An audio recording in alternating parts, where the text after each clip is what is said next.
এবার কত? এই আগের বার 85,000 দিয়েছিলাম, এবারে 90 করি।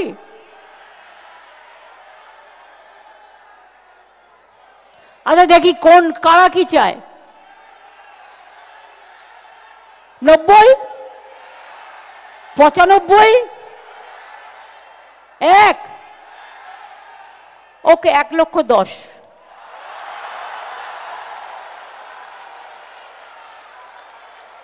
খুশি তো? পুজোটা যেন খুশিতে ভরপুর থাকে।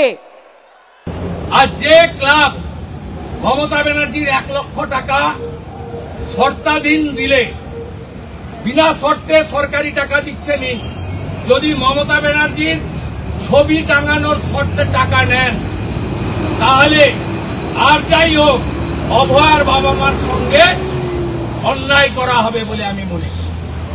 আর যে ক্লাব শর্তাধীনে মমতা ব্যানার্জির দেওয়া টাকা, সরকারের দেওয়া টাকা প্রত্যাখ্যান করবে, তারা আমাকে জানাবেন, তাদের পাশে বিরোধী দলনেতা।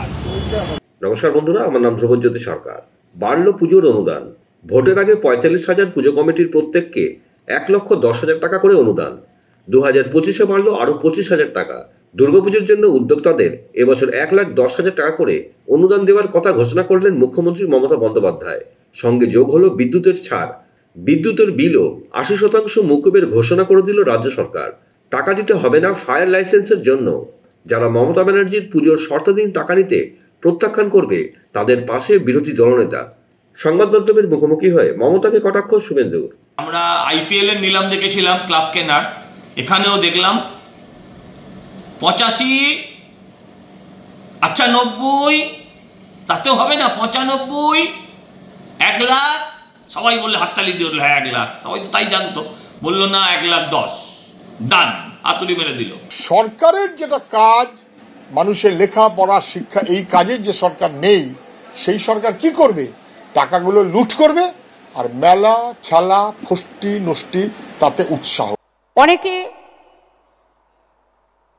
আবার কোর্টেও চলে যায়। সাথে সাথে আমি একমত।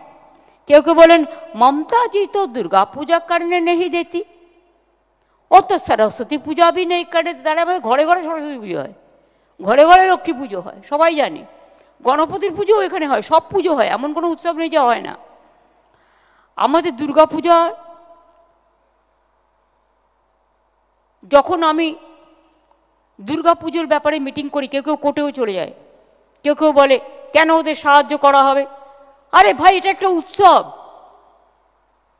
তারা পুজোটা করেন, বিনিময়ে কত মানুষ, শ্রমিক শ্রমজীবী মানুষ সেখানে কাজকর্ম করে। আজকে 6 মাস ধরে পাড়ার ছেলেমেয়েরা ঘর বাড়ির কাজ ছেড়ে, কি থিম হবে, কখন কি করবে, তারা নিজেরা 3 মাস ধরে 4 মাস ধরে এই পুজোটার কি করে সাফল্যমণ্ডিত করবে। একটা পুজো যেই শেষ হয়ে যায়, তখনই তাদের থিম শুরু হয়ে যায়। বন্ধুরা, ভিডিওটি ভালো লাগলে দয়া করে লাইক শেয়ার করে দেবেন, আমাদের পেজটা ফলো করে নেবেন, আর আপনার মতামত কমেন্ট করে অবশ্যই জানান। ধন্যবাদ।